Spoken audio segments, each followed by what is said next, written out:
Good morning. Welcome back to the Gruber Morning Show. I'm Pete Gruber. I'm Mark Schaffner. Good morning and welcome. We have another new studio background for you this morning. This one looks like it's in a major metropolitan area. These are, again, AI-generated images. And if you guys are getting tired of those, let us know. And since we have an audience here, let us know what type of backdrops you might be interested in. And if we get enough consensus, we'll switch up the AI backdrops. I was telling one of the other managers here this morning, we're going to be doing a podcast tomorrow, by the way, another one for our different division here, Gruber Power Services. Right. And Claude asked me about the backdrop. He says, I took some great pictures up in Alaska. And I said, I used to bring my great pictures in too until I realized that AI does a better job. I'll certainly look at yours, but with AI, you can give it a prompt, a parameter, and it will create whatever you want. You can't do that with a photographer. Right. You got to go out do a photo shoot, and you're certainly not going to do that easily on the top of Mount Everest with snow-capped mountains all around. Whereas AI will pull that off in a heartbeat without any expense. Absolutely. It looks like a YouTube comment. Lightning Rod is back. Welcome. Hello from Thunder Bay. Still not on fire yet. Okay, good. That's good. Davil on YouTube also says, keep doing what you do. I love these. Well, thank you. Now, we want to give an update about Farzad. Yes, we were going to have our special guest, Farzad Mesbahi, and it turns out that he had a conflicting appointment, another podcast, I believe, or something. Yes, and I think so. Anyway, so he will be on next Thursday. We apologize for the short notice.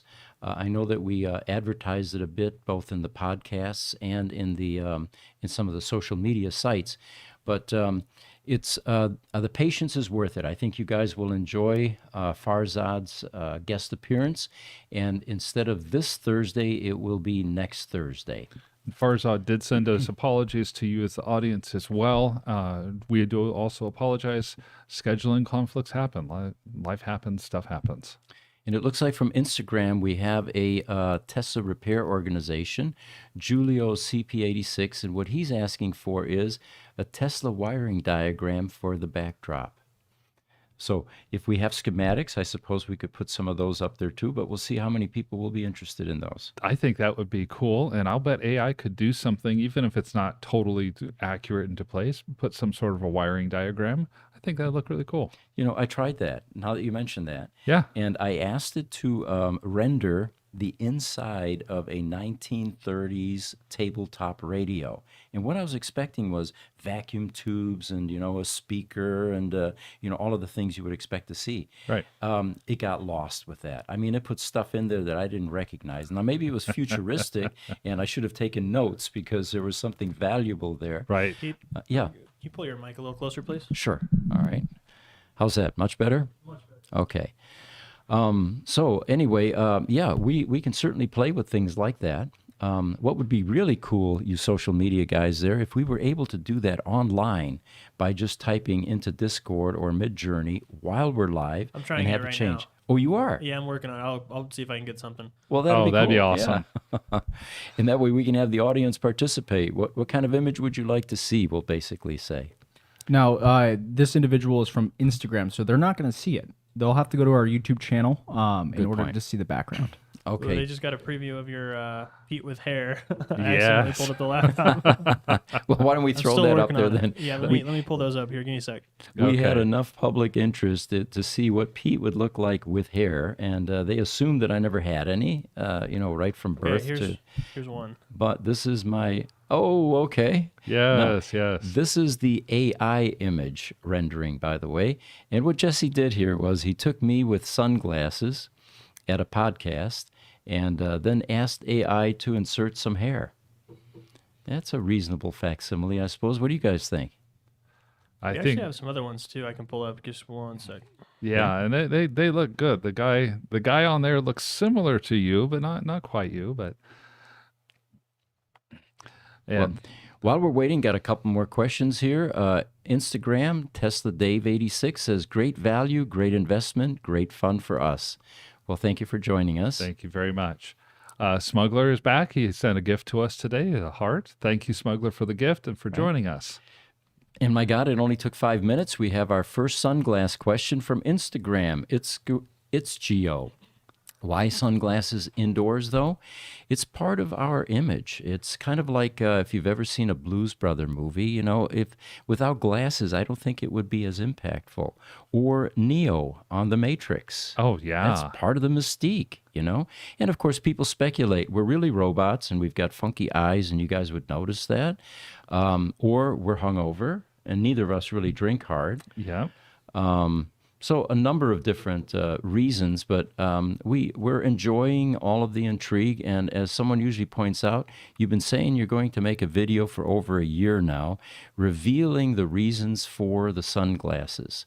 And we're still working on it. We're still going to do that at some point. But until the interest dies down, we thought we'd keep the mystique alive. Oh, I think so as well. I know some ideas of what we can do for the video, but we'll talk about those later. Now, You know, Pete, I think I know why everybody's so intrigued by these sunglasses. why is that? Because it makes us look shady. Oh, excellent pun. That You was are a dad to be, aren't you? Okay, so I'm going to pull this up. I got quite a few examples here. okay. And it looks like our oh my God, look at that. There we go. There we go. That one closest to you, Pete, the bottom left. The bottom left is the one that you like? I like that one. I think Okay. that's the original one they showed. Yeah. I'm probably going to go with the upper left second one in. It almost, it's not so much hair that it looks artificial. There's a little bit of receding hairline there, but it looks believable. That one to the right. Yeah. All right. You know what? We're getting a lot of responses here from our audience regarding AI rendering of images behind us, and some great ones here. YouTube. Esnider V7 says he wants to see Elon dancing with the maracas. We're going to have to save these because I'm going to render these in Oh, Mid-Journey yes, after we're done. absolutely. All these and make some slideshows. Yeah. And Lightning Rod has come back again. He wants to see the view from the smoking lounge at the edge of Olympus Mons at the Tesla World Mars Towers. In my space In his condo. space condo.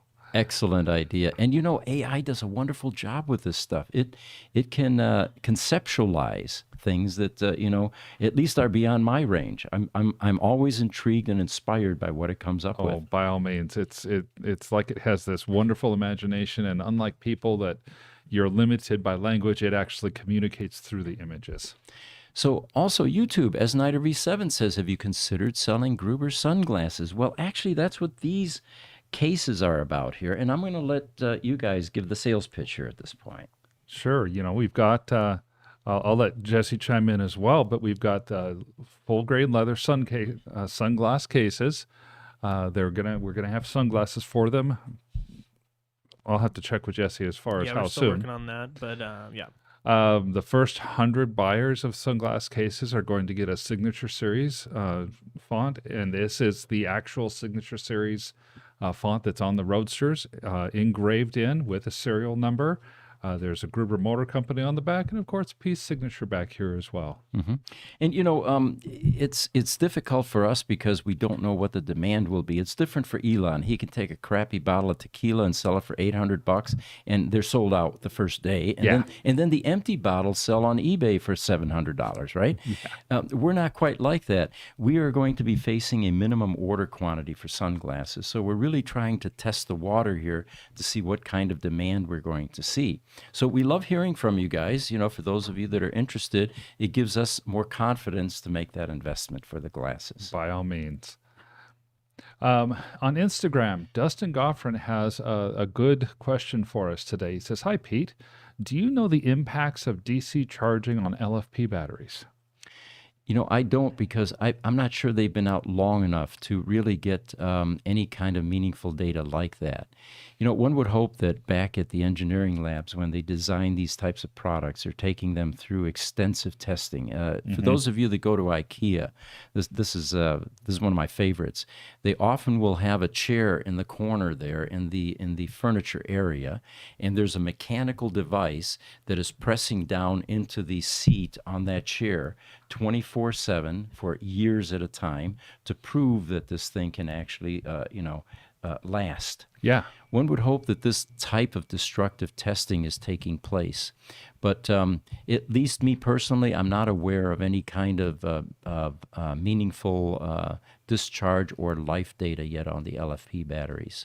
That's something that we can definitely research and find out more about. I know that the LFP batteries are unlike the chemistry of the lithium-ion batteries, which do tend to degrade over time if they more quickly when they get charged to 100%. LFP doesn't have some of those restrictions and limitations. Beyond that, I'm not sure yet. And then there are surprises. Let's not forget that the original Tesla Roadster battery, which is an 18650 lithium-ion cell, 2.2 amp hour. The majority of those are still going strong 15 years later, despite the fact that they were expecting a 10-year service life. Yes. Then Tesla went to LG, got some 3.2 amp hour batteries years later, and those have only lasted 7 to 8 years. So there are a lot of surprises in this world of new technology, battery technology. You know, it does look like, I just looked up a little bit, the IEEE, that's the standards body for electrical engineering. They do have some information on the effects of pulse and DC charging on lithium iron phosphate batteries. So there is some stuff out there. We'll get back to you guys on that. Good question. Thank you. So anyway, Dave says, I like more hair in the middle. All right. Yes. TikTok, Benner PI. He's asking, what are the environmental impacts, carbon footprint of rare earth mineral mining for batteries?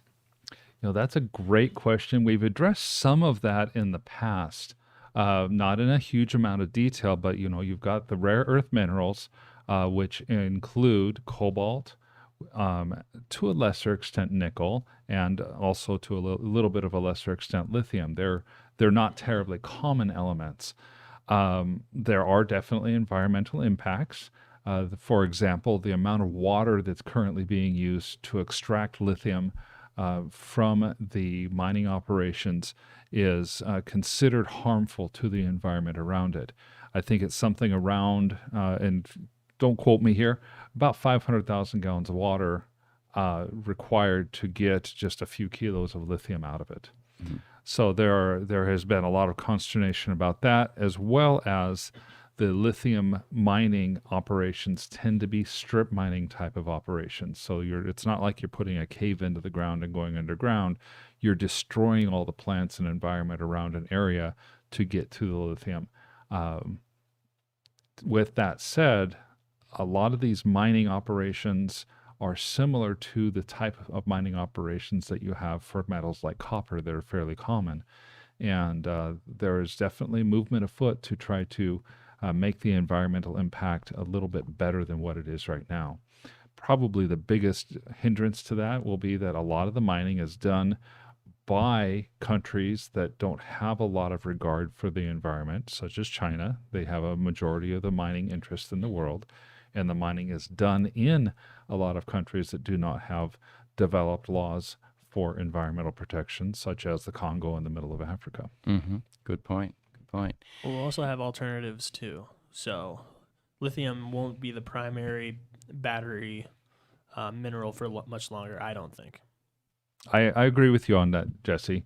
You know, it's only half joking when we say fusion's the future. You know, there are a lot of power alternatives that are out there, whether it's solar that are going to be on the cars that reduce the need for batteries, different chemistries we've talked about, whether it's sodium ion batteries, potassium ion batteries, mixtures of salts. There's one researcher over in Europe that's put a mixture of 5 different salts together, which includes sodium, potassium, and lithium salts, that greatly reduces the amount of lithium, increases the life of the battery, and increases the life in terms of number of charges that it'll take, and increases the energy density.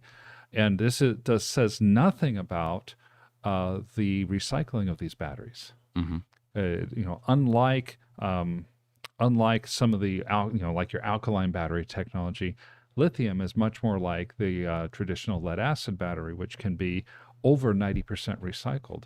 And we know that lithium recycling can recapture as much as 98% of the original materials without the environmental impact. Sure. And then, of course, you have the emissions impact as well. I mean, any of these mining operations use an enormous amount of heavy machinery that Yes. typically runs on diesel. And it's not just the mining operations, it's then the transport to the places where these products are then used. And oftentimes that includes ocean going, it includes overland transport. So yeah, there's a huge environmental impact with some of this type of mining. Later on, we're going to talk about a company that is electrifying heavy equipment, mining equipment, construction equipment. Yeah, to me, that's an exciting development as well. Yeah. On Facebook, Richard Gearing says, Pete, I'm a subscriber and I love your videos. Curious why you always wear sunglasses indoors. Sincerely, Rich. Well, Rich, we get asked this question often, and sometimes a number of times during the podcast. But it's sort of an image that we project, and it seems like I have a different reason every time, doesn't it? Oh, sure. If you've watched the movie The Matrix, if you've watched The Blues Brothers, there's a certain aura that comes along with that. And then, of course, as we said earlier, it's possible that we are AI robots and that our eyes would give away that fact. So this is a great way for us to hide our eyes.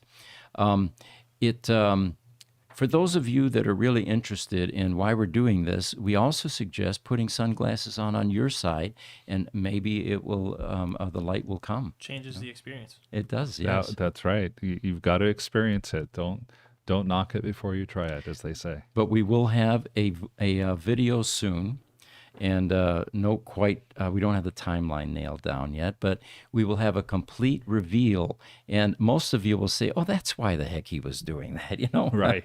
It'll be a good one, though, so hang in there with us. On TikTok, Philip Todd Stewart talking about the lithium mining and environmental impacts. He said, I saw a guy that said they were getting lithium from oil wells. Oh, that's a new one, yeah. That's a new one. We've heard about and talked about a little bit how geothermal, people are drilling wells for geothermal activity to capture the geothermal properties from the soil and stuff that's coming out of the ground. And then once that soil has cooled, rather than pumping it back into the wells, they found that the soil was incredibly lithium rich. And so they're extracting the lithium from that before they put it back into the wells. Salton Sea in California, actually. Salton Sea in California, that's right.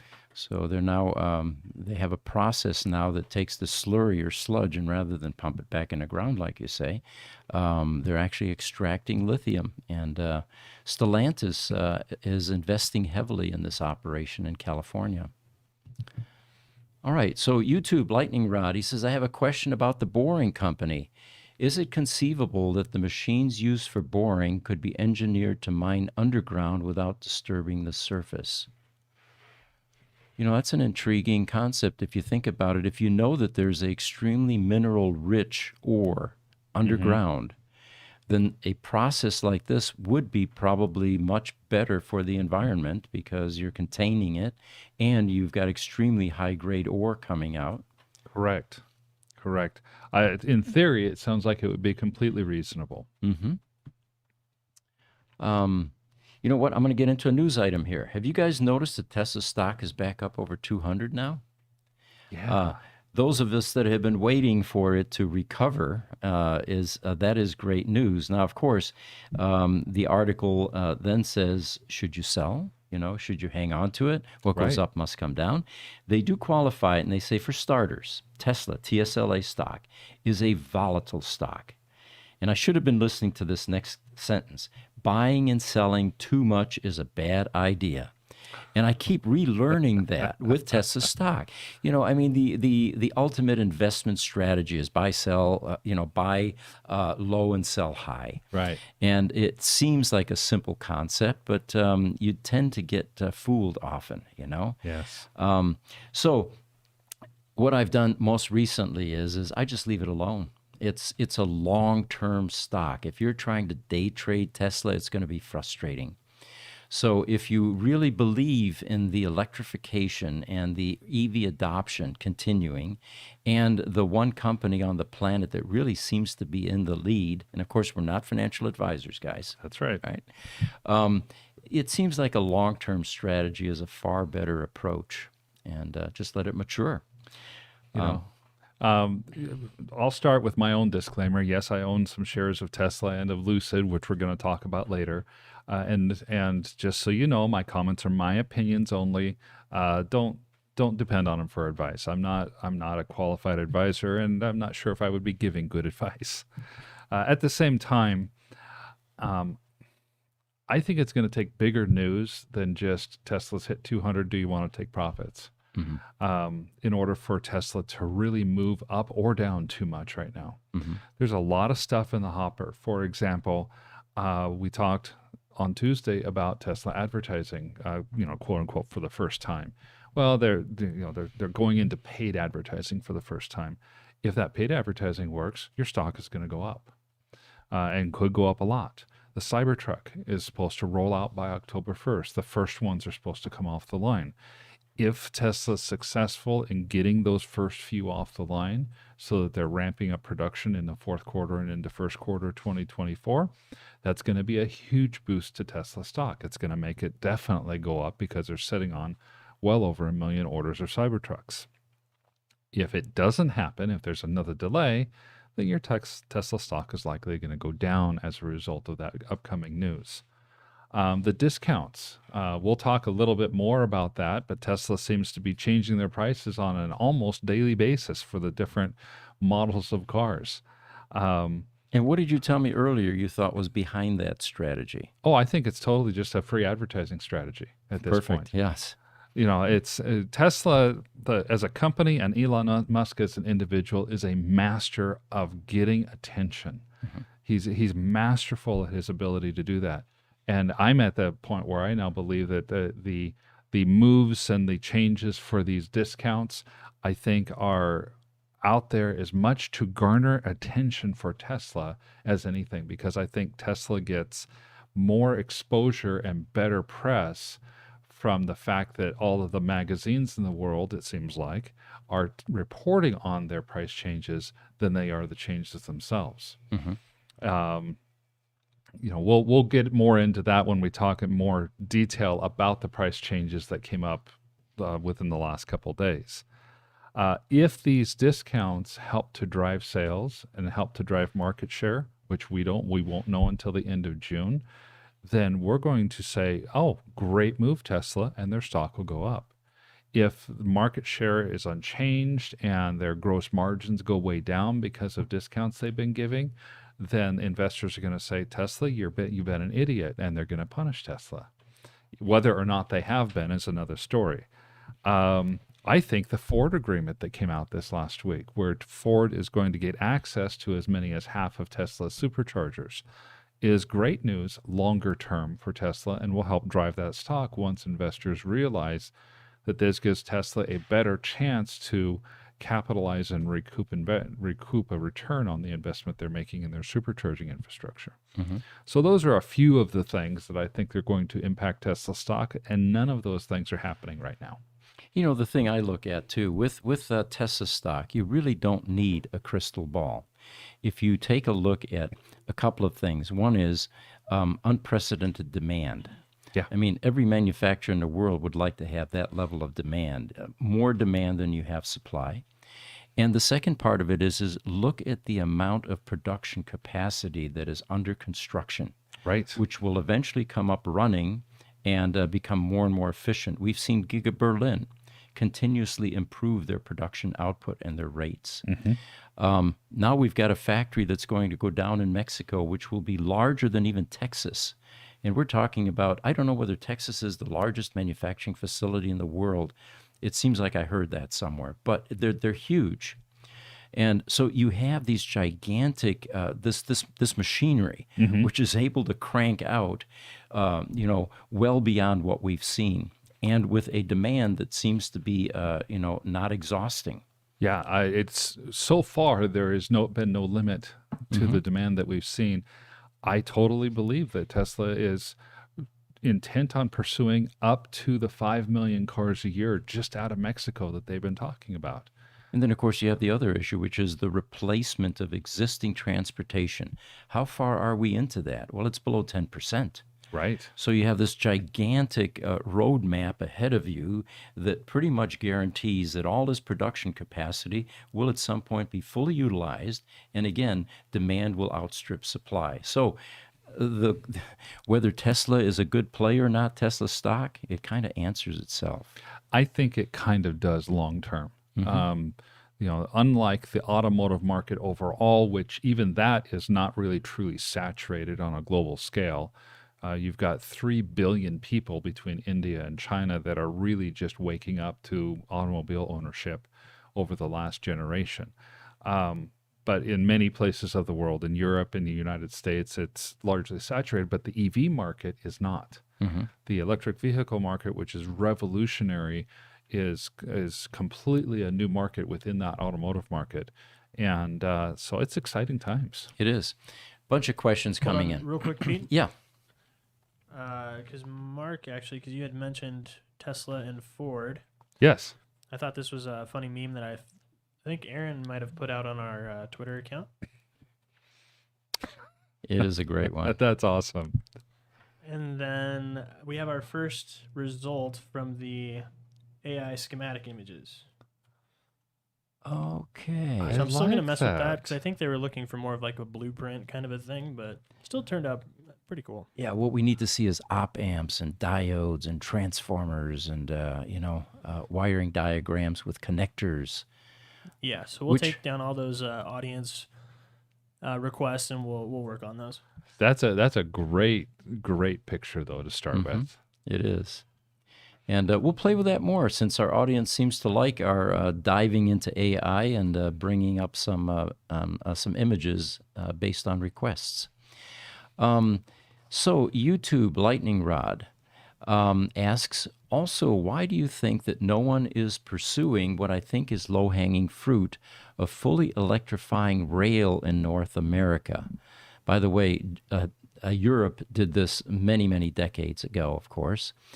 Currently, they are diesel electric, adding a couple and also adding a couple of batteries. Cars would create an energy shipping company distributing rail car-sized power packs and eliminating all of the diesel soot currently deposited into the rail switching yards. That's a great question, and I see that Niles has partly answered Lightning Rod as well when he. And good morning, Niles, from Yeah, the good morning. Bion Danish Genome Institute. He says there are experiments with electric rail cars that carry their own batteries. Not sure how far they're going, but the concept makes sense. I'd agree. I think this could be a low hanging fruit. My one counterpoint argument to this, though, if I'm going to be the devil's advocate, one train, which can be up to 2.5 miles long, running on generator and producing a diesel, which is not good, is, I don't know how equivalent to how many diesel trucks, but I know it is several orders of magnitude more efficient than the diesel semi trucks That are on the roads currently, yeah. that are on the roads currently. So I think the even lower hanging fruit, which we are seeing out there, not only Tesla, I believe Nikola is trying to go commercial electric as well, is the commercial electric semis. But I think it's a great idea. I don't want to take away from Lightning Rod's idea. I think it is a great idea to try to move that Wouldn't it be direction. better just to do maglev trains?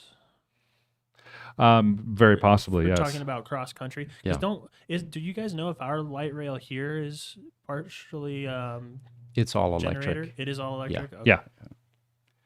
Yeah, oftentimes when I drive downtown my Tesla Roadster, I look over and I go, that's your big brother. Yes. All right, Facebook, Gary Coffey says, China owns Cobot, K-O-B-O-T. I don't know what that is in reference to. It's probably something we spoke about earlier. I think so. Niles on YouTube has another question for us, Pete, and I think Okay. this is a really good question. He says, would you like to air your goals with these podcasts and generally? I regularly ask myself what mine are, and they sometimes improve by discussing with others. That's a good point. You're a philosopher too, Niles. I appreciate that. For us, these podcasts are an experiment. They're evolving. And whenever you're having this much fun with something, you stay with it and you look for the ROI. Yes. We're also business people, by the way. Well, there's an enormous amount of expense that goes along with all of this, salaries and equipment and, insurance and buildings and all of that. Anybody in social media these days has two purposes. One is the core mission or the cause, what we're passionate about, in other words. And if you can combine that with some revenue generating opportunity, then you've been successful. If you're doing one or the other, you may not be, because if it's just passion, you may run out of money. Right. If it's just money, you're going to lose your passion and you're not going to have an audience. You have to have something of interest to the audience that you're attracting. So for us, this is an evolving thing. And what I had mentioned earlier was tomorrow morning is going to be the first podcast that we're going to do for another division here at the Gruber Companies, which is Gruber Power Services. It's a 40-year division that services critical power equipment and data centers all across the United States. And I'm going to digress a bit here, but it looks like you guys would be interested in this. Having done having evolved businesses for 40 years, and having been a manager in those businesses, including a sales manager, my own evolution has been that times are changing rapidly. It used to be that if you made a great product, you brought that product to manufacturers' representatives, which locked down a particular territory, like the state of Arizona, let's say. Mm-hmm. And anything that got sold in Arizona, they got a commission of, because manufacturers did not have sales organizations. Then a change began to occur. It wasn't the information age yet, but some companies began to challenge that notion that you couldn't be a great sales organization and a producer of something. And they began to do what we did, which is develop call centers, sales teams. And the traditional way of taking a great product or service to market was to have people that got on the phones and built relationships, right, and educated the customers. Here's why we're better. Here's what we do, and of course qualify. What are your needs, and then attempting to meet those needs. Well, that has also changed. It used to be that you did trade shows to build relationships. You did direct mail to stay visible. Mm-hmm. Then the information age came into the picture, and suddenly the distance between a manufacturer, producer, and an end user shrunk exponentially to where the two were suddenly very close to each other. All you have to do now to find a product is Google it. And you can bypass that manufacturer's rep, that distributor, that broker, that master distributor, and if you go directly to the manufacturer, they oftentimes will sell to you directly. They don't need those other parasitic layers in the equation anymore. So anyway, getting back to the original story, tomorrow we're going to do our first Gruber Power Services podcast, and we currently have literally account managers, salespeople, and support staff. We even have prospectors that do the dialing for dollars thing. We're going to utilize social media to build visibility for what we do, and through these podcasts. So stay tuned, and we'll let you know how this is working out for us. Now, just to give you a bit of an example here, Gruber Motor Company, the one that repairs Teslas and Tesla Roadsters, is the newest division in our company. We have never had a sales rep in that organization. We have 50 salespeople in the other organizations. Right. Gruber Motor Company generates more leads than any of these other divisions staffed with competent, highly qualified salespeople. So I think it's a combination of the two that really are going to make companies relevant and successful in the future. Oh, I think so as well. I still remember having conversations with Jesse this last year where we had Zane here, and we were looking for somebody to help spell Zane because he wasn't going to always be able to be here. And I'm like, look, I'm an EV enthusiast and I like to talk. Right. Um, We're passionate about something, we're right? passionate about this. But just from that business side, the world has changed. And right now, the traditional industries like the Gruber communication products, low voltage cabling, which is largely commoditized, or even Gruber Power Services, which is critical power infrastructure. I mean, that's how Gruber Motors got its start, was because we came to learn that electric cars are UPSs that just happen to have wheels. Right, exactly. Yeah. That's kind of the only difference. But the method by which we reach out to people, by which we become known, by which we announce, hey, here's what we have to offer, that has morphed over time as well. I've learned in marketing, you've got to give some value to get value back. And one way that we can help give value to our customers and our prospective customers is to do things like this podcast. Mm-hmm. So personally, I'm actually quite excited about the Gruber Power Services podcast. It is a grand experiment that I don't believe any of our competition in the critical power services industry is trying yet. Exactly. Yeah. That's a more traditional industry with more traditional sales methods and sales channels and so on and so forth. But these traditional industries are all struggling to get the word out in an environment where I, as Joe individual, can, on one hand, go out to somebody. I don't know who they are. I don't see them. I've never talked to them, but they're in China. I'm here in the States, and they can give me 100 cables at 79 cents a piece. Mm-hmm. And I come here into the States, and I can go to Walmart and buy that exact same cable for $2.99. Mm-hmm. Well, I'm going to get the 79-cent cable, especially if it has free shipping. Mm-hmm. And in a lot of cases, they're even doing that. So that's a new way that little person who never had the platform to try to be able to reach out to a worldwide audience now does. You know, that was the first thing we noticed in 1995. We started an internet service company, by the way, back in 95 when the internet was just getting going. And what fascinated us at the time was, with websites, you could look and feel as relevant as AT&T at the time. Yes. And that was unprecedented. That had never happened before, you know. To give you another example about the critical power market that we're in, our first podcast tomorrow, our competition, and some of them are massive companies. I mean, we're talking about multi-billion-dollar multinationals, right, are still using lead-acid batteries in the critical power equipment. Sure. Just to show you how antiquated that is. And oftentimes, they're still going through manufacturers' reps. They're going through distribution. They haven't evolved and developed their own sales channels.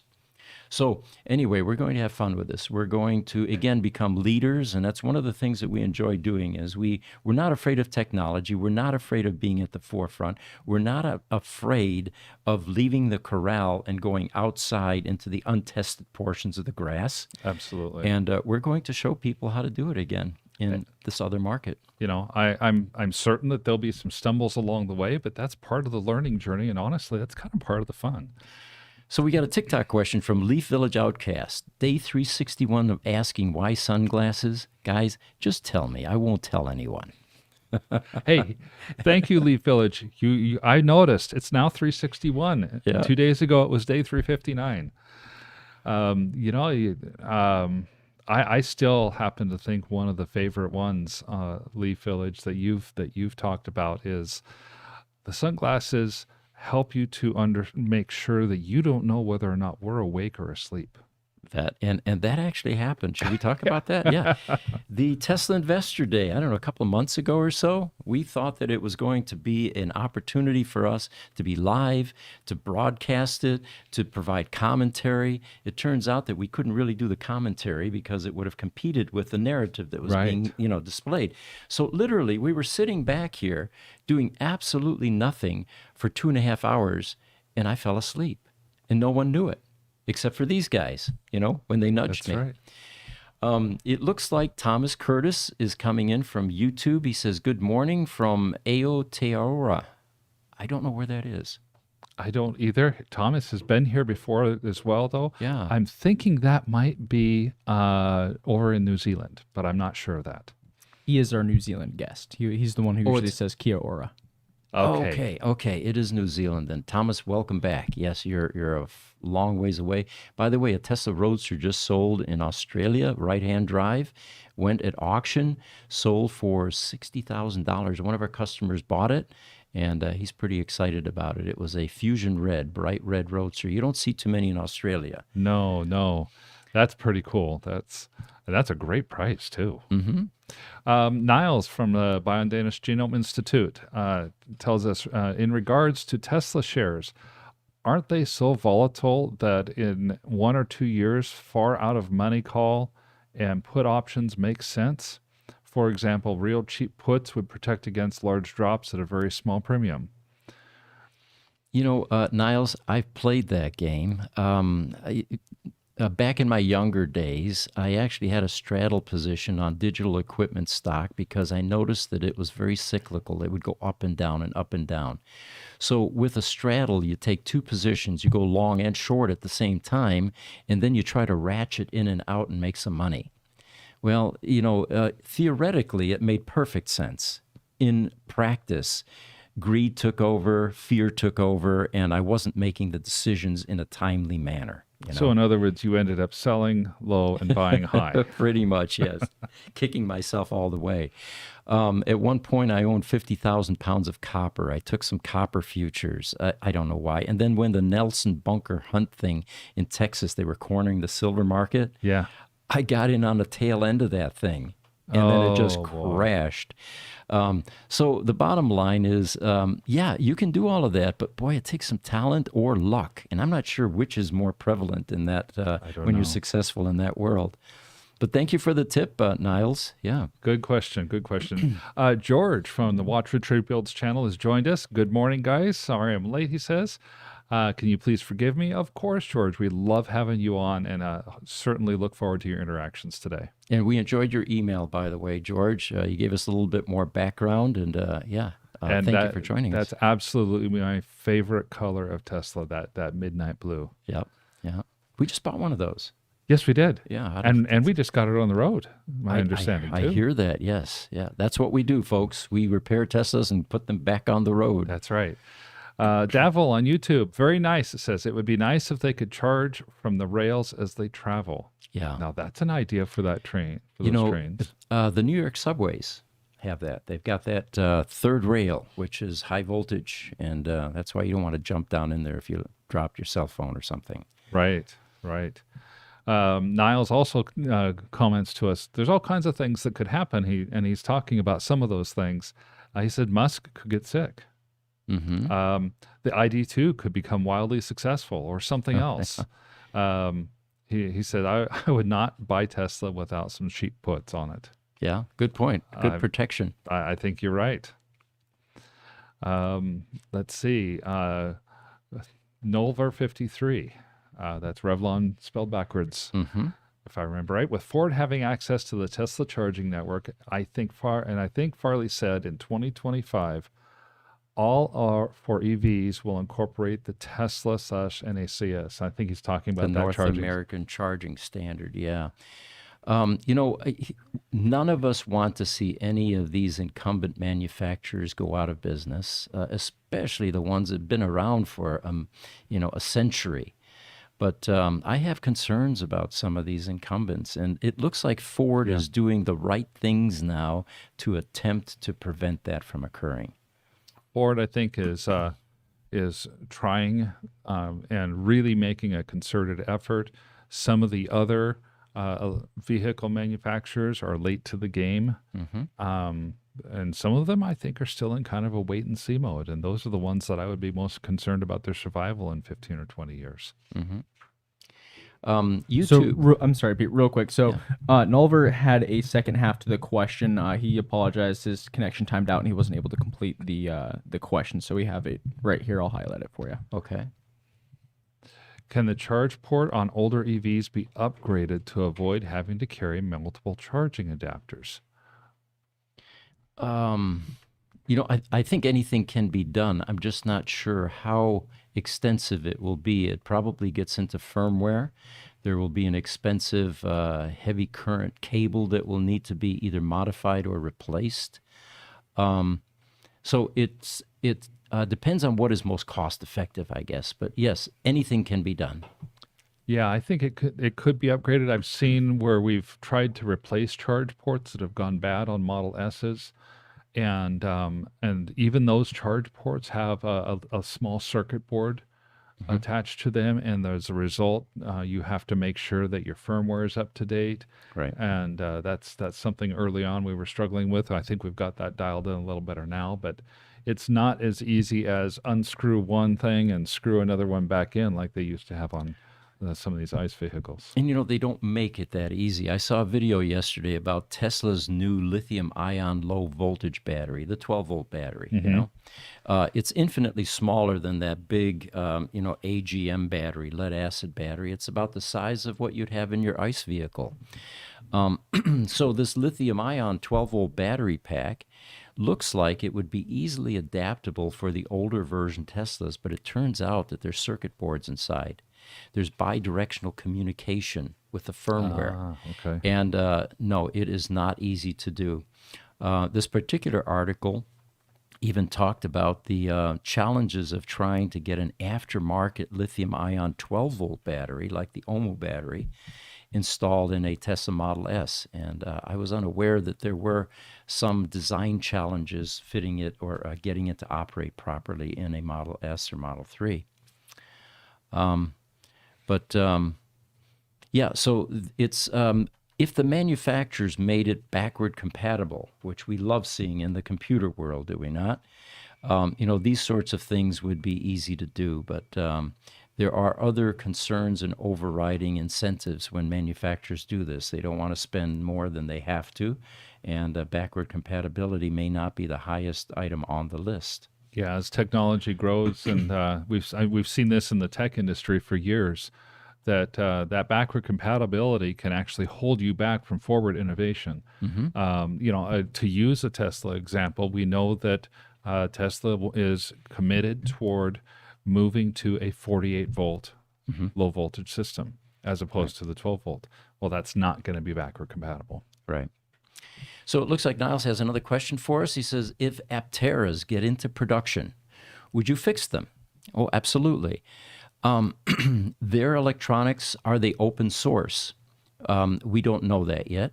They encourage owners to work on them and promise to provide complete documentation. Or if they do, he might order one.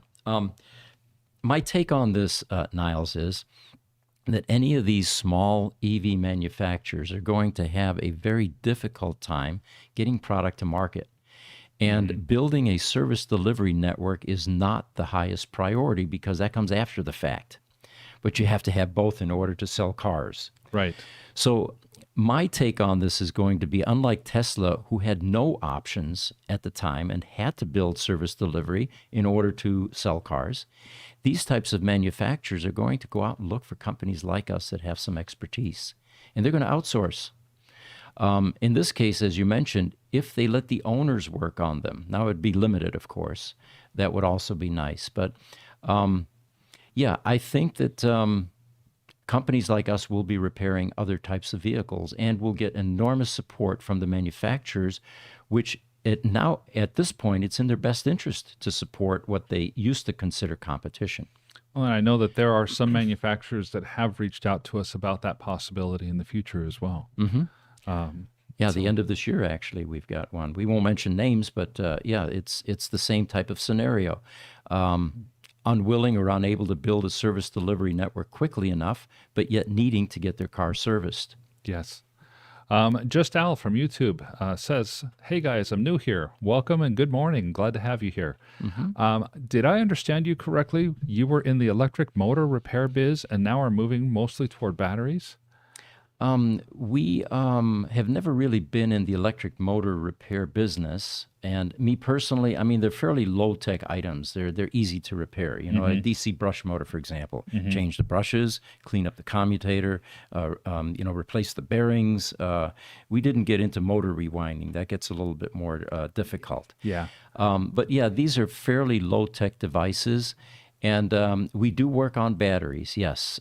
Tesla Roadster batteries, especially as they get bricked, as they get resistive cells.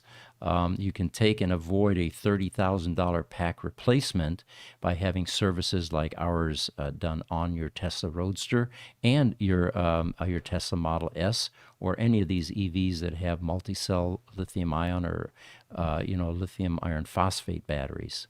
And our sister company, Gruber Power Services, which is part of what inspired us to move into the electric vehicle space, works on uninterruptible power supply systems. And those are mostly lead acid battery systems put together in a string with high voltage AC to DC and then DC to AC inverters, very similar to, in fact, essentially the same as what happens in electric vehicles. So I know we were talking a lot about Gruber Power Services earlier. That is where we came from, is in the stationary power application business. And from there went into Gruber Motors way back in 2015. That was 8 years ago now. Mm-hmm. And it's been a great transition for us. And the skills required to work on EVs is identical to what we do in critical power. Like you said, one powers a bunch of servers, the other one powers a drivetrain with wheels. Yeah, other than that, they're essentially the same thing. One of the guys who helps us from an engineering point for years had been our module repair person in our power services division. Mm-hmm. All right, so Mark, what do you think of Lucid's recent public offering? Well, I'm not surprised by it, honestly. And to catch people up, I think it was just yesterday that the Lucid Group announced that they were going to offer around 174 million shares for sale of its common stock. And then the Saudi Arabian investment fund is going to buy a large portion of those shares so that it keeps its investment at the 60.5% roughly ownership level of Lucid that it has. We were talking earlier this spring, though. Lucid is, for all intents and purposes, a young startup company that has a lot of cash burn. Mm-hmm. And in the second, they announced at the end of the first quarter that they had enough cash to last them through the second quarter of 2024. That kind of spooked investors and took Lucid further down. And you and I speculated back then, we're probably not that far off from some sort of a capital call. They're going to probably try to call in, get some more cash so that they have more ramp for their company. Their manufacturing is not going quite as quickly as they wanted. There's the rumors of Lucid sitting on the lot out in their manufacturing facility because whether it's logistics issues or whether it's simply people canceling some of their contracts so they have cars that are still yet to be sold, we don't know. That's all expected. Yeah. Now, the investors aren't going to like it. I own a little bit of Lucid stock, as I said earlier. Now my ownership interest in Lucid has been diluted. Not that it was noticeable to start with, but he won't tell you how many shares he has. No, but the fact is, that's typically what happens when a company sells more shares. The owners of those shares, it's a basic supply and demand. You've upped your supply, so your demand is going to go down. Your prices are going to go down. It sounds like government spending, does it not? Well, a little bit, yeah. Okay. A little bit. So I'm not surprised that they went and did this based on the news that's come out earlier this year, that this was a logical happening. And it's hard for us to remember, it seems like. This is a very young startup company. If you look back at Tesla's history, at the same age that Lucid is right now, Tesla was in exactly the same spot. Mm-hmm. They were a young startup company, had never, ever been profitable. They had their first car out, the Roadster, and nobody was sure if they were even going to produce this so-called luxury sedan that we now know as the Model S. That's how young Lucid is. So I still have high hopes for Lucid's future. I think that the investment fund from the Saudis will continue to backstop them as they move forward and they produce what I think is a world-class product. Yeah, I mean the releases of the Lucid product. There were rave reviews. I remember Tesla owners buying them and saying, "I like the Lucid better than Tesla," and definitely a class act vehicle, and with some good solid management and expertise in the company. And again, as we've always said, we hope that all of these EV manufacturers and the incumbents make it. But with this level of disruption, all bets are off as to who's going to emerge victorious after the fray. Our hope is that Lucid makes it, that, like you said, all these others make it. The reality is it might be that somebody with superior technology doesn't make it and somebody with inferior technology does. Yeah. All right, so this other article that we wanted to share with you, there's an Irish company called Cool Planet Group, and they are going to convert 8,500 diesel-powered mining trucks into electric vehicles over the next 3 years. They expect that this is about a 50 million euro project, and they are a world-leading mining company. So it looks like we're going to at least get some fossil fuel burners. I was surprised when I did a little bit of extra research to find out exactly how many fossil fuel burners this could take off the road when they're fully implemented.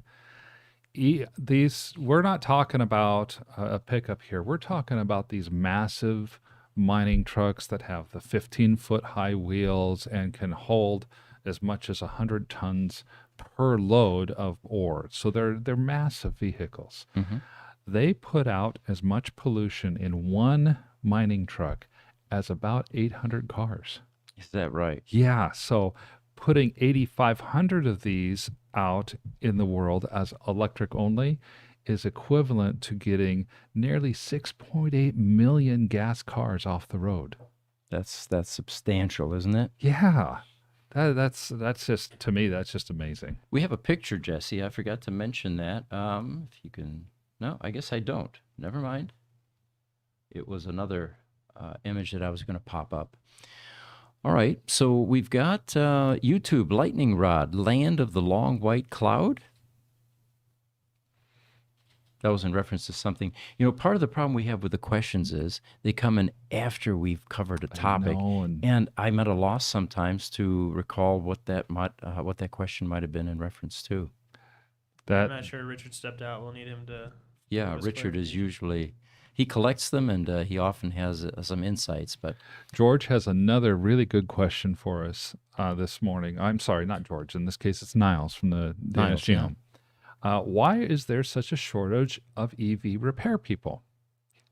Is it that colleges are slow to adapt? Is there lack of free online course material? Is there lack of student interest? Or you might say any other. We've had learning institutions, traditional ones, come to us asking us to provide some assistance with their curriculum. And these are the typical mechanic type, learning institutions, how to become a ace auto mechanic, a master mechanic. It really starts at the teacher level. Remember, this is a brand new field. Right. People that worked in the EV space have not yet decided to get into education. And even if they did, they probably wouldn't make anywhere near the money that they're making repairing the cars. So that's the first problem, is it's not mature enough yet where there are educators that are trained and skilled that are available for these courses.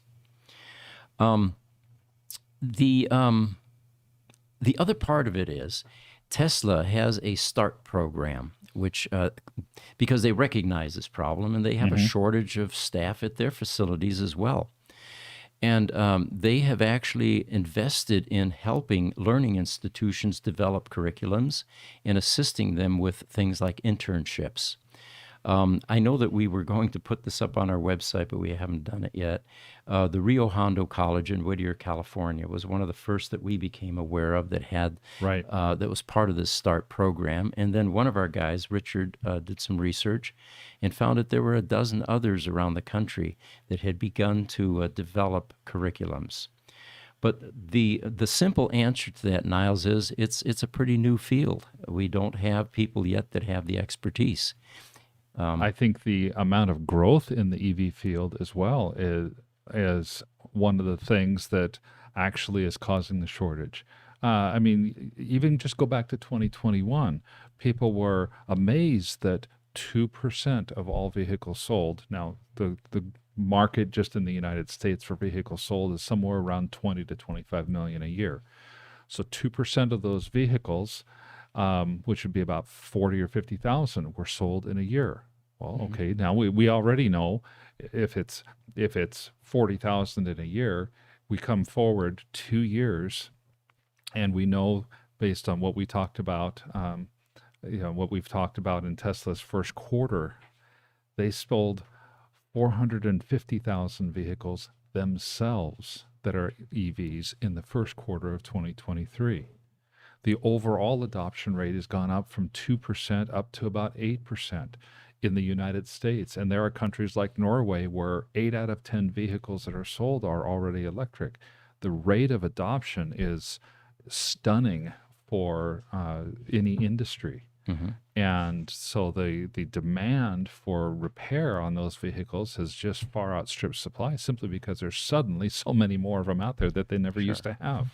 And it was not a gradual migration into a different or expanded or more advanced technology like it was in the ICE world. We went from having internal combustion engines to having federal mandates for emission controls, and suddenly you had to have oxygen sensors in the Yes. exhaust systems, and you had to, and then fuel injection came along, and that was different than a carburetor, which was fairly low tech.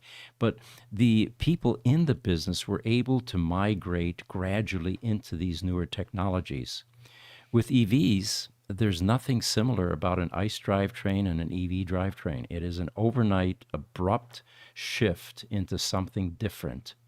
And it's very difficult for people to that are in the business to make that transition. Wasn't it Ingemar Anderson who was talking to us and mentioned in his book about the future is electric, the story of his grandfather who was a steam engine mechanic and was around the turn of the century around 1900 to 1910 when automobiles were coming into play and locomotives were moving from steam to diesel, and all of that was happening. And his grandfather said, I don't know what to do. Everything I know from 30 years of working on steam engines is steam. Yeah. And the rules are completely changed. The skills that I have with steam engines simply don't apply. Right. And the same thing is happening here. You're used to having a car that has a powertrain with some 22 to 2,500 parts that's now been replaced by a powertrain that has maybe 20 to 30 moving parts. And most of those parts are contained within that one watermelon-sized or sometimes smaller electric motor. And it's kind of a closed box system. And then you have a whole new set of skills that come into play if you're doing any independent type repair work where you have to repair down a component level. Now suddenly you're opening up boxes that have electronic components in them. Yeah. As an ICE mechanic, you never needed to deal with any of that, As an ICE mechanic, you made fun of the kids that did the radio repairs. Exactly. They were the nerds, yes. and now they're repairing your cars. Yeah. So now the next one's from George, and that's why the next comment we have is from George. Pete, how'd your Bitcoin bank with Elon for $20,000 work out? All right, let's give some background here. I got an invitation from Elon to become a friend of his on Facebook. No, Twitter. I'm sorry, Twitter. Yes. So I decided, sure, why not? And then I looked at his followers, and he had like 28. And I thought, what happened to the other 72 million followers that Elon had? And I thought, well, it's plausible. Maybe he lost them. Maybe he said something maybe. wrong. Yeah, it's possible, right? So I became his friend, and we began to talk a bit. And I asked him how his private jet was doing and all that. And the next thing you know, he wanted to borrow $20,000 from me. And I said to him, well, Elon, I don't mind giving you 20K, but you haven't repaid me yet for that Twitter investment I made with you for 50% of Twitter, which is $22 billion. Yes. And he said, well, but I'm kind of tight right now, and I will pay you that next week. Can you just give me $20,000? And I said, well, Elon, if you have $22 billion you're going to be able to give me next week, then why are we talking about a $20,000 problem right now? Right. And then he changed the story. He says, well, you know what? Let's make it 100,000. Now he wanted to make it sound like it was a bit more money, and it wasn't quite a big a disparity between 22 billion and $20,000. Sure, sure. So the latest conversation is he now wants 100,000. Now, I don't know. Maybe Elon has hit on hard times. Maybe he needs the money real bad, and I'd certainly love to help him. But that's how it's working out right now, George. We're at $100,000. Story has changed a little bit since Tuesday's It episode. has. It keeps on evolving actually, and but it looks like Elon. His pictures on that account, and I don't think he has any more followers either. Well, I mean, if his picture's on it, and did he pay the $8 a month for the blue check mark? I didn't even check that. That's true. I should check that. You should check that Yeah, too. Yeah. Now, but anyway, that's how it's going. We'll keep you updated, George. We'll see if Elon's money problems are really that bad at this point. So YouTube. This is George again. He says, do you guys know of an aftermarket camera recording system I could add to my 2014 Model S that would let me use Tesla's factory stock cameras, like the cameras on the front fender and in the window pillars? I don't right offhand, but that's a great idea. It is, yeah. That's one that I'll jot that as a takeaway too. Mm-hmm. That's our second takeaway for today. And then we've got YouTube, Lightning Rod. He says, I feel like a steam engine 2 sitting in my garage full of 20-year-old cars. There is no upgrade path for existing shops. Unfortunately, Lightning Rod, I think you might be right. Mm-hmm. That's. By the way, thank you, Richard. He helped clarify Lightning Rod's earlier comment as well.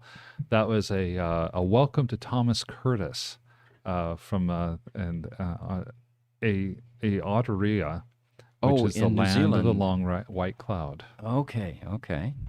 Gotcha.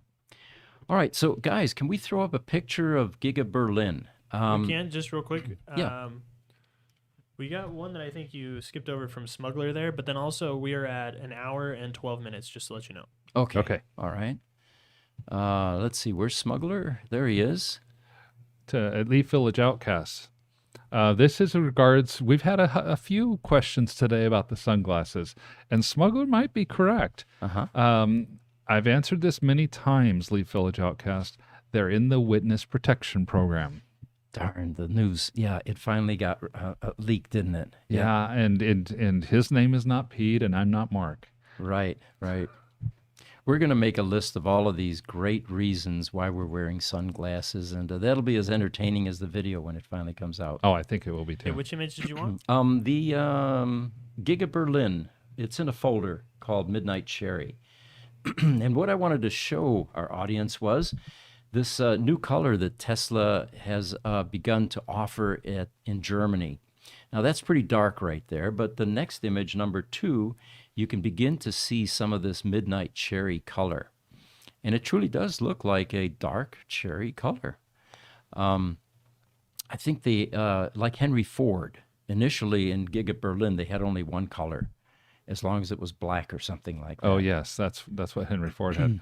There you can see that beautiful Wow. red cherry color. And then the next image, image number 3, they're showing some of the stamped body panels that have not yet been painted. You know, why Mazda currently makes, with their current iterations, a candy apple red. And to me, that is the most beautiful color on the market. This one here, I can't wait to see live. Hopefully, we'll see it here in the States because that might be my new favorite color on a car. All right, guys, I got one other one. It's in the water damage folder.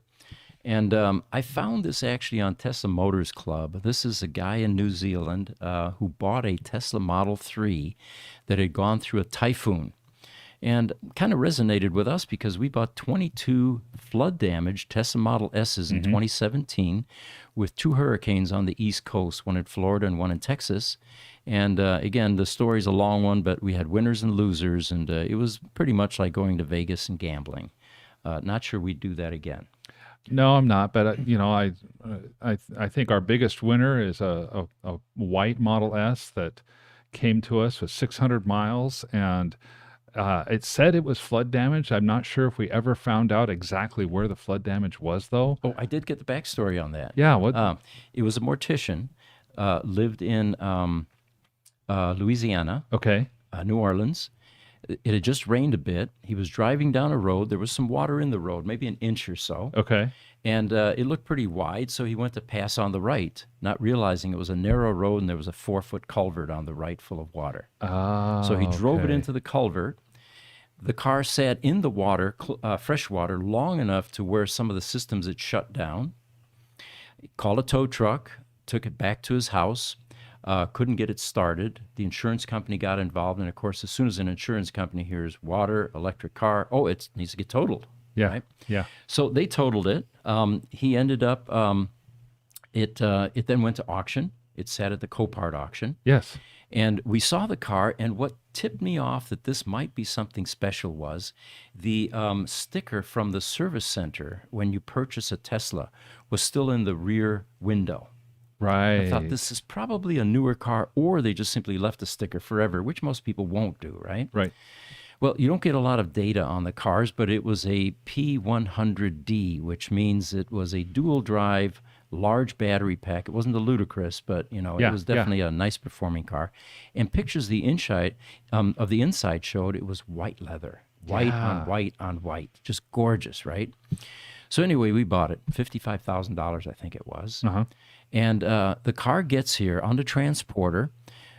We went up there to unload it with a forklift, and just for the heck of it, we decided to put the key in and try it, and it started up. Yeah. And starting up with a Tesla means that it goes beep, beep, and the screen lights up. And so we put it in reverse, and we were able to drive it off the transporter. It had dried up enough during transport to where the car was operational again. And all we ended up having to do was just a little bit of cosmetic cleanup inside the cabin. Pretty much, yeah. Yeah, that was our biggest win. So that folder. I'm pulling it up right now. Okay. Here's a customer in New Zealand that has a Model 3 2021, I believe, that went through a typhoon. And you can begin to see there's some mud on the dash. Now, let me preface something here. When we saw cars at auction, they typically clean them up, first of all. But you can see stains at times. Anytime that we saw a water level that was above the first level of the seat, we did not buy that car. Right. Now, guys like Rich Rebuilds will buy a car if it's got mold on the headrest because he has a lot more confidence than we do in fixing these flood-damaged cars. So if you go to the next picture, you'll begin to see what the interior of this car looks like. And you can see there's moss inside the cabin. And there's another picture as well. Let's pop that. Yeah, there. Oh my God, there's a weed growing, isn't there? Those are plants growing silt. from Yeah. the silt. Amazing. Brave guy. This guy was far more brave than we were. He's a brave guy. I certainly hope for the best for him. We oh man, look at that. One of our biggest failures was a satin green 100D that we bought. Right. And did not really find out until we got it here that it had been sitting in salt water as opposed to fresh water. Right. And so we'd seen some corrosion on the electrical components, and it ended up being unrepairable.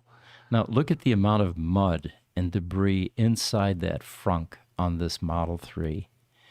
And according to the article or the TMC post, this was fresh water, so that, there's some glimmer of hope here. But I assure you that this is one very brave soul, as you pointed out, and it's going to be a real challenge to get a car like this running again. I'd love to see it back on the road. I would too. I would too. It's conductivity is not just the salts in the water. Conductivity may be occurring because of the amount of silt and other contaminants that are in the water, even though it's fresh water. So, Exactly. kind of have my doubts, but I'm hoping for the best. Lightning Rod has a wonderful comments. He says, "OMG, that is the coolest interior I have ever seen." Wow. And Davil has told us about our Model S, that it's an amazing S story. Mm-hmm. George has something for me. It says, "Mark, if you find anything on my camera idea, please email the info. Thank you." Certainly will, George. We will definitely look, and we'll email you if we find anything. And George is also giving us an idea for the next AI background picture. He says, how about a picture of a Model 2? All right, they don't quite make that yet, but AI does render a great-looking Model 2. In fact, our picture that we posted on social media after seeing nothing but dark silhouettes from Tesla without any detail, I asked AI, I said, give me a picture of a Tesla Model 2, and it rendered an image that was so striking with so many cool design cues that people loved it. It was one of our most successful pictures we've ever posted. But what he wants is a picture of me inside this Model 2 talking on a rotary cell phone with hair and sunglasses.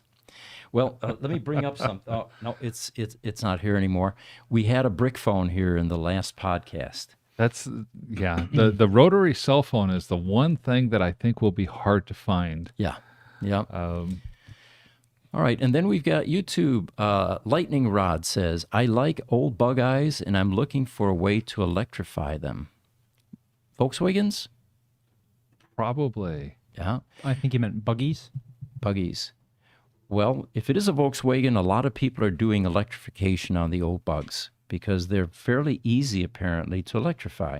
I wouldn't be surprised at that at all, because those older style Volkswagens, especially the Volkswagen Beetles, they're a small air-cooled engine that sits in the back of the car. Right. Yeah. And so that frunk area that's in Teslas is actually a frunk on that car as well. So we've got actually a video that we're going to release during this podcast. And if you guys can pop up the image, I've got the thumbnail out there. Then I can explain what we're doing here. There we go. And as soon as that image pops up... Yeah, I'm going to pull up the image while you and Richard talk about it. Okay. All right.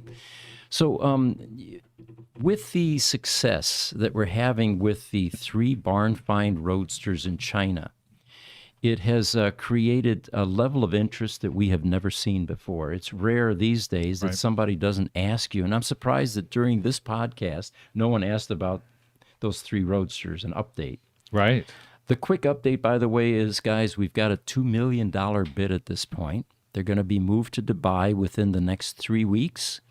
I talked to Tesla this morning, who are going to help us get keys for these cars so we can open them up. And they're still on the market. The sellers have not yet decided which high bidder they're going to go with, and they're still coming in. So what we have here is a thumbnail of a video that we are posting right now as we speak. We were approached by a customer who said, I see you guys have great success with unusual EVs, and I've got one. This is going to blow your mind. This is the only Lotus hybrid in existence. The short story here is, after Lotus got done with the Tesla Roadster project, the UK government began to realize, my God, there's a market here, and maybe we need to get in front of this. We need to promote and encourage EV adoption like some of these other countries are doing, especially the US. So they got a bunch of grant money together. Grant money is taxpayer money that's being allocated for a particular purpose, for those of you unfamiliar with that. And they offered grant money to a number of auto manufacturers, and Lotus was one of them. And they gave them, according to records now, 23 million pounds to develop a hybrid vehicle. So I will chime in right there with those numbers. So on paper, what we were able to track down was somewhere just south of 18 million pounds, or 17 on the high end. However, we have it on some authority that figure was closer to 23 million pounds, but we don't have the paper trail for that. Okay. So Lotus at this point in time had some talented engineers that were used to building electric vehicles. Prior to this time, Lotus has been around decades. They make wonderful ICE sports cars. Very nimble, light, highly respected in the sports car industry. The Tesla Roadster was their first deviation into an EV, and after Tesla pulled back all of their cars and brought them to California and began to sell them, there were engineers that were ready and poised to build another electric car. So what Lotus decided to do was to build a hybrid, which I don't know whether they felt that would be easier. Do you have any input on that, Richard? No, I don't know why they decided to go with this form of EV. I don't know if they were just wanted to do something different than what Tesla had just done. So they made this one an REEV, range extended electric vehicle. So it's got a little ICE engine in it that's just for charging the battery. That engine won't propel the vehicle. It'll charge the battery, which is a really, that's kind of weird. Well, it's a novel idea, but it doesn't get us emission-free quite to the level that we're interested in, right? Getting fossil fuel burners Reminds off the me road. of the T0. The generator is the generator's in the car in this case. Which you could uncouple from the T0 and pretend that it was 100% Yes. BEV until you hooked up that generator. But in this case, it's part of the car. And the reason we're telling you all this is this car is going to be for sale on our Roadster matchmaking site. I know it's not a Roadster, but it looks like a Roadster. And it looks like if we get enough interest for cars like this, unusual electric vehicles, we may have to expand that beyond Roadsters. So after this podcast, this video is going to be out on YouTube. We will create a listing for this car for sale. They were supposed to build more than one. And Richard, was there a reason we were able to ferret out why they stopped at one? There was not. Okay. There's no real say on why they didn't pursue it. My thoughts are, just with everything we know about Lotus and Tesla and just the mentalities during that time, they might not have thought it was worth it. But one might also surmise that the UK government would have been expecting them to make more than one after giving them either 17 or 23 million pounds. Agreed. Okay. You would expect that to You happen. would expect that, yes. But it was an investment on the UK government's part, right? And investments don't always go as planned. Right. So this car is one of, there's nothing like it on the planet. It's the only hybrid Lotus that we're aware of. Its next cousin now is, of course, the Evija, which is a $2.2 million EV, which is going to be very popular, in my opinion. The styling on that is everything that you would expect from a supercar, an EV supercar. It's even got holes in the side of the car for Right. aerodynamics, for example. So this is a Lotus 414E, right, guys? Correct. 414E Evora. Evora, okay. And it is going to be on our site within the next day or two. But in the meantime, if you want to get the backstory on this cool car, there's a video out on YouTube on the Gruber Motors channel. And you can view it and get some more details about this car. The car is currently in the UK. The owner lives in the Cayman Islands, and he is looking to sell this car to the right collector. So if you want a one-of, highly specialized, extremely expensive to build hybrid car, this may be the car you're looking for. One other thing I want to point out is that color that you see there is a traditional Lotus copper color. And there was one Tesla Roadster that sold on our matchmaking site a year or so ago. It was also the same color, and it was the only Tesla Roadster in copper. Somebody now owns it and is driving it, and I think it's in California. Right. But so anyway, rare color, rare combination, only EV hybrid that Lotus has ever built, and it's going to be for sale starting today. Okay, and if you guys want to wrap up with some questions, Richard and I will make the video live now and put the link in the chat. for Perfect. everybody. That sounds All like right. a great idea. We One- do have a few questions left. One thing I wanted to say about this car, it's something we didn't put in the video. The car has an audio system on the exterior of the car. Some of you might know where I'm going with this. It will play either a V6, a V8, or a V12 sound with the throttle. It also has a simulated shifting system set up. So when you shift with the paddle gears, it'll stop it'll give you a little nudge as though you're shifting gears in an ice car. I think Dodge might have taken some inspiration from this one. With Quite their, possibly. And with you their know car. what? I'm glad you mentioned that because I saw a video of the car that had the sounds. The six-cylinder engine sounded like a true six-cylinder sedan. It wasn't impressive at all. Okay. But when you switched over to V12, it suddenly sounded like a Lamborghini winding out. Wow. That sweet V12, musical sound. And so anyway, that's part of the audio package on this car is that it replicates the sounds that a car that looks like this should be making. And then, like Richard was saying, it actually simulated some of the shift patterns. There was a third sound. The pod racer. That's right. Forgot about that. So if you really want to freak out the people that are that are on the road, you can use the Star Wars pod racer sound. That's cool. All right, Okay, so you guys want to wrap up the last questions? We'll do that now. absolutely. What about YouTube Lightning Rod? He said that's about a $7 million wheel per wheel. Yes, that would be in U.S. dollars about $7 million a wheel for that particular car for them to develop it. That is true. And then Davil is giving us a tip, or the viewers a tip. Have you seen Sasha from Mountain Pass Performance?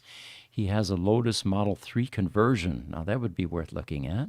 That's something that I'll definitely want to take some time to look up by this next Tuesday. TikTok, Hot Rail Rose. Do you require your viewers to wear sunglasses? We don't require it, but it certainly might enhance your experience. Oh, it's highly recommended. Absolutely.